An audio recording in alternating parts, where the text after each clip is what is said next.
Hello everyone, कैसे हैं आप सब। आई होप सब लोग अच्छे होंगे और सबकी प्रिपरेशन भी अच्छी चल रही होगी। आज मैं कोई यहाँ पे टीजीटी पीजीटी के बारे में बात नहीं कर रही हूँ। यहाँ पर मैं बात कर रही हूँ आज सीटेट के एग्ज़ाम के बारे में, जो कि 8 फरवरी को है। और जैसे कि पता ही है कि ज़्यादा दिन नहीं बचे हैं, 20 ही दिन लगभग बचे हैं। तो बात कर लेती हूँ कि मतलब कहाँ से आप कम टाइम में कैसे मतलब अच्छी प्रिपरेशन कर सके।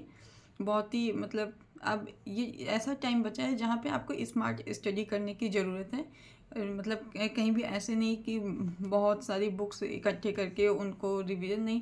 आपको स्मार्ट तरीके से अपने नोट्स, अगर अभी तक आपने कुछ भी नहीं पढ़ा है, कुछ भी प्रिपरेशन नहीं हो पाई है, मतलब किसी भी वजह से आपने नहीं पढ़ पाए आप, तो पेडागोजी को लेकर काफ़ी मतलब मन में डर रहता है। और मुझे लगता है उस पेडागोजी से इजी कुछ भी नहीं है। तो चलिए बात कर लेते हैं कि आपको कहाँ से मतलब पढ़ना है पेडागोजी। सबसे पहले तो आप देखो, जो मैंने जो फॉलो किया था, मैं अपना जो मैंने जब एग्ज़ाम दिया था, जो जो चीज़ें फॉलो की थी, जो जो प्लेटफॉर्म पे जहाँ से मैंने प्रिपरेशन की थी, मैं वो आप लोगों से शेयर कर रही हूँ। तो मैंने हिमांशी मैम को फॉलो किया था। आप में से बहुत से सारे लोग जानते होंगे, आजकल हर कोई जानता होगा हिमांशी मैम को। तो मैंने हिमांशी मैम से वो उनके जितने मतलब उस टाइम जो जितनी भी लाइव क्लासेस थी टेट के लिए, मैंने 2021 में जो एग्ज़ाम हुआ था वो वाला दिया था एग्ज़ाम। तो जितने भी लाइव क्लासेस होती थी वो लेते थे, और जितने भी उनके मतलब प्रीवियस ईयर के वीडियो, जितने मतलब पुराने वीडियोस पड़े थे, सारे उनसे प्रैक्टिस करते रहते। मतलब आपको बहुत सारी प्रैक्टिस करनी है। आपको प्रॉपर लेकर नोट्स बनाने, एक एक लाइन लिखने की ज़रूरत नहीं है। अगर वो जब क्लास में पढ़ा रही हैं, मतलब लाइव क्लास ले रही हैं, तो आपको की पॉइंट्स बस नोट करने की, मतलब की पॉइंट्स, मतलब एक पूरी लाइन का सेंटेंस नहीं लिखना है, आपको एक की पॉइंट लिखना है कि मतलब आप जब उसको पढ़ें तो आपको पूरी एक लाइन याद आ जाएगी। ऐसे आपको मतलब बनाना है, अपना नोट्स प्रिपेयर करने हैं। क्योंकि पूरे एक एक लाइन लिखने लगे इतना टाइम नहीं है नोट से प्रिपेयर करने का। तो पेडागोजी के लिए आप हिमांशी मैम को फॉलो कर सकते हैं। और पेडागोजी में एक चीज़ ये खासियत है, मतलब उसमें कुछ निगेटिव मतलब वर्ड्स हैं, उनको पहचानना आपको आना चाहिए। उन्होंने मैम ने बहुत अच्छे से बताया है, मतलब तो आप अगर वो सीख गए ना, तो आप क्या है कि क्वेश्चन को ऑप्शन के थ्रू मैं एलिमिनेट करके आप आंसर तक पहुंच सकते हैं बहुत ही आसानी से। तो मैं दिखा रही हूँ अपने नोट्स, मैंने कैसे बनाए थे अपने, मतलब जब लाइव क्लास ले रहे थे, जैसे आपसे बोल रहे हैं कि की पॉइंट्स लिखने की ज़रूरत है। तो मैं अब अभी आपको अपने नोट्स दिखाऊंगी। और बात जैसे अदर सब्जेक्ट के जो पेडागोजी उनकी बात कर लेते हैं, जैसे कि हो गया ईवीएस की है, हिंदी की है, इंग्लिश की है। मैं इन्होंने सारे मतलब सारे सब्जेक्ट्स की इनके चैनल पे आपको पेडागोजी के नोट्स 15-15 जो नंबर की पेडागोजी आती है वहाँ पे आपको मिल जाएगी। और बाकी एनसीईआरटी से ईवीएस तो पूरा एनसीईआरटी मतलब एनसीईआरटी बेस्ड है। मेरे पास नोट्स हैं, मैं टेलीग्राम चैनल पे शेयर कर दूँगी, जिनको भी पढ़ना हो पढ़ सकता है। मतलब ईवीएस के हैं, और जो मैंने एनसीईआरटी से प्रिपेयर किए थे, और उसके इंग्लिश के भी हैं। तो जो मेरे पास होगा मतलब मैं टेलीग्राम पे शेयर कर दूँगी, आप वहाँ पे ज्वाइन कर सकते हैं और देख सकते हैं अगर कुछ भी हेल्प हो जितना है। और बाकी जो आपके 15 नंबर के जो बाकी पोर्शन, जैसे मैथ्स का है, इंग्लिश का है, हिंदी का है, साइंस का है, जिनका सेकंड पेपर साइंस है, तो आप पीवाईक्यू यूथ पब्लिकेशन को फॉलो कर सकते हैं। बहुत मतलब अच्छी बुक है। मतलब बहुत ज़्यादा आपको रिसोर्सेज की ज़रूरत नहीं, बहुत सारी बुक्स इकट्ठे करके नहीं, एक बुक एक मतलब राइटर को फॉलो करिए, एक पब्लिकेशन, मतलब जैसे यूथ अगर फॉलो करें तो उसको कम से कम 3 से 4 बार मतलब ऐसे रिवाइज कर लीजिए, 3 से 4 बार रिवाइज कर लीजिए उसको। और लाइव क्लासेस ले लेंगे उनकी, तो मतलब आपको काफ़ी मतलब आपको मतलब प्रैक्टिस तो बहुत ही ज़्यादा करनी है।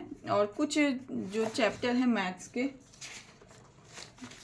वो आपको क्लियर कर लें, और कुछ मतलब आप जब पीवाईक्यू सॉल्व करेंगे तो आपको आइडिया हो जाएगा मतलब किस टाइप के क्वेश्चन आते हैं, और मतलब बहुत ही टफ नहीं आते हैं, आपको प्रैक्टिस से सारा कवर हो जाएगा। और वो भी पीवाईक्यू यूथ में क्या है कि मतलब आपको ऑप्शन देते हैं, क्वेश्चन देते हैं, उसका मतलब डिटेल एक्सप्लेनेशन रहता है, तो इससे क्या है आपके और चीज़ें क्लियर हो जाती हैं।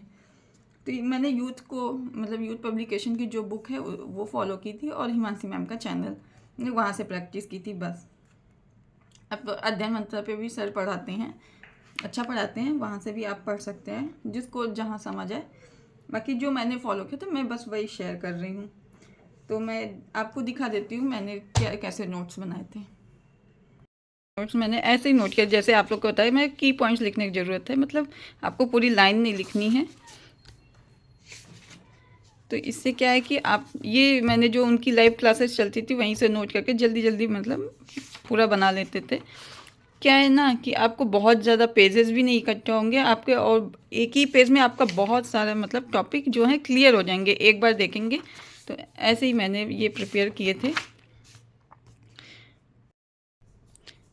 ये मैथ्स के कुछ कुछ टॉपिक थे उस टाइम जो बहुत ज़्यादा ही पूछे जाते थे, ये नोट कर लिए थे।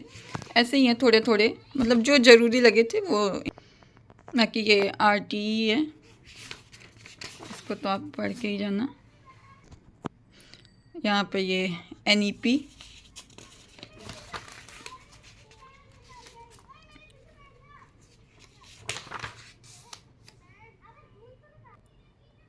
और यहाँ पे ये EVS के नोट्स हैं जो मैंने NCERT से प्रिपेयर किए थे, देख सकते हैं।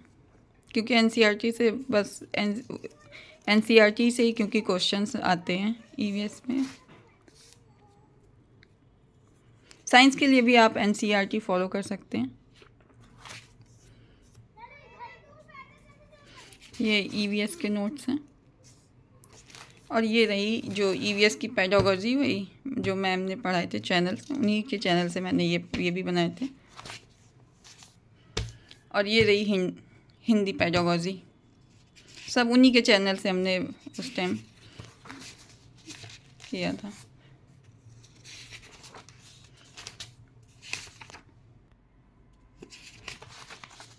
ये इंग्लिश पेडागोजी है।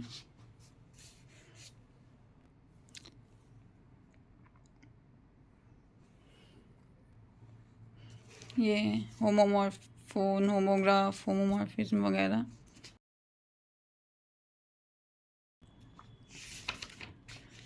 ऑडियोलिंगुअल मेथड, ये सारा इंग्लिश का।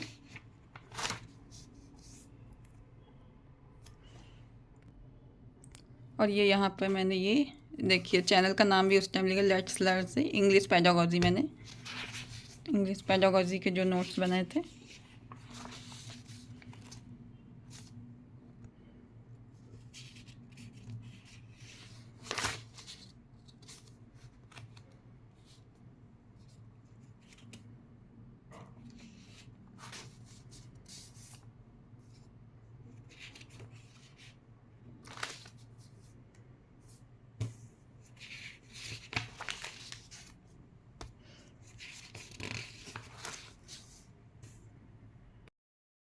तो ये जो ये मेरे खुद के बनाए हुए नोट्स थे उस टाइम जो मैंने बनाए थे, मतलब आप भी बना सकते हैं, मतलब की पॉइंट्स लिखने हैं। और जो मेरे पास है मैं शेयर कर दूँगी टेलीग्राम चैनल पे, जिनको ज़रूरत हो वहाँ से पढ़ सकते हैं।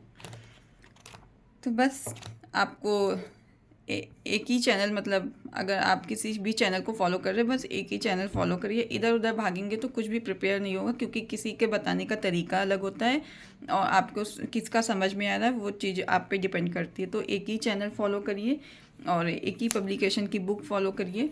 यूथ पब्लिकेशन तो मुझे बेस्ट लगती है, बाकी आप को जो अच्छी लगे वो फॉलो कर सकते हैं। तो ये थी मतलब कम टाइम में कैसे सीटेट को आप मतलब क्वालिफाई कर सकते हैं। इसमें क्वालिफाइंग है, कोई आपको यहाँ पे नहीं है कि बस क्वालिफाइंग मार्क्स लाने हैं। तो आप 20 दिन में भी आप सीटेट क्वालिफाई कर सकते हैं। तो चलिए फिर मिलते हैं नेक्स्ट वीडियो में। Thank you, bye bye.